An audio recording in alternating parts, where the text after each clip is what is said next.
வாங்க, இனிமேல் பூரி சுடுறது ரொம்ப சுலபமாயிடுச்சு. மாவு ஆல்ரெடி நம்ம பிசைஞ்சு வச்சுருக்கோம். இந்த மாவு வந்து பூரி போடுறதுக்கு நம்ம யூஸ் பண்ணிக்கலாம். இதை உருட்டி இந்த கட்டையில் வச்சு உருட்டிக்கலாம். பூரியை அதில் போட்டுக்கலாம். இதை நம்ம வந்து கப் வச்சு கூட சைஸ் பண்ணிக்கலாம். என்ன டிசைனில் வேணாலும் சைஸ் பண்ணிக்கலாம். இல்லை வெறுமனே தட்டி கூட நம்ம பெரிய சைஸ் பூரியாக கூட போட்டுக்கலாம். அடுப்பில் ஆல்ரெடி சிம்மில் வச்சு எண்ணெய் கொதிக்க வச்சுட்ருக்கேன். சிம்மில் இருக்கிறதுனால நம்ம உருட்டிட்டு வர்றதுக்கு கரெக்டாக இருக்கும். இப்போ எண்ணெய் சூடாகிறதுக்குள்ளே நம்ம பூரியை உருட்டிக்கலாம். வாங்க போகலாம். பூரி மாவு ஆல்ரெடி பிசைஞ்சு வச்சுருக்கிறதுனால இந்த பூரி மாவு வந்து கொஞ்சம் ரொம்ப டைட்டாக பண்ணிடக்கூடாதுங்க.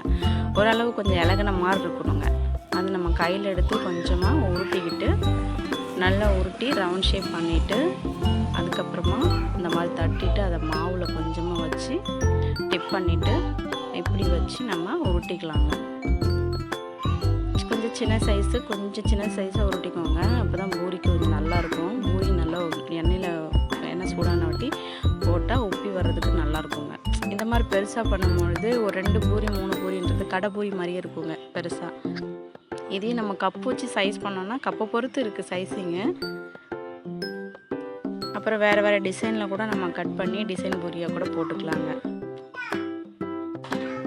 இப்போ நம்ம தட்டி எடுத்தாச்சு.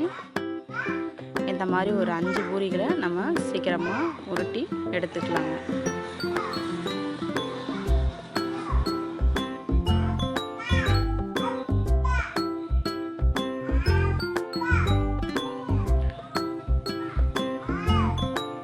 நம்ம மாவு பூரி உருட்டும் பொழுது ஒரு 5 பூரி உருட்டுறோமா, அது வரைக்கும் சிம்மில் தானங்க இருக்குது. கொண்டு போய் போட்டு எடுத்துகிட்டு வந்துடலாம். அந்த மாதிரி சிம்மில் வச்சுட்டு மறுபடியும் வந்துட்டு பூரி 5 உருட்டிட்டு எடுத்துகிட்டு போய் எண்ணெயில் போட்டு எடுத்துகிட்டு வந்துடலாம். நாங்கள் வந்து கொஞ்சமாக தான் இருக்கோம். எண்ணெய் காஞ்சிடுச்சுங்க. ஃபஸ்ட்டு பூரி போடும்பொழுது எப்பவுமே கொஞ்சம் உப்பாது. என்னடா பூரி உப்புலன்னு நினைக்காதீங்க.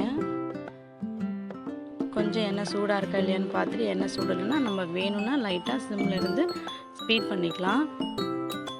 ஃப்ளேமை ஸ்பீடாக வச்சா கொஞ்சம் ஆயில் நல்லா சூடாக இருக்கும்போது உப்பி தானாக வருங்க. ஒரு பக்கம் நம்ம அழுத்தி கொடுத்துக்கிட்டே இருந்தால் பாருங்கள் நல்லா உப்புதுங்களா. இந்த மாதிரி பூரி உப்பி வந்துடுங்க. நம்ம போட்டு வச்சுருந்த எல்லா பூரியும் இந்த மாதிரி போட்டு எடுத்துக்கலாம்.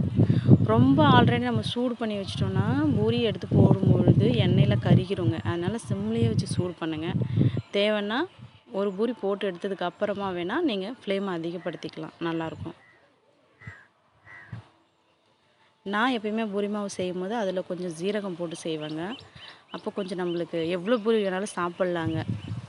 ஒரு மாதிரி மூஞ்சில் குத்துதுன்னு சொல்லுவாங்கள்ல, அந்த மாதிரி இருக்காது. பூரி ரெடி, வாங்க சாப்பிட்லாம்.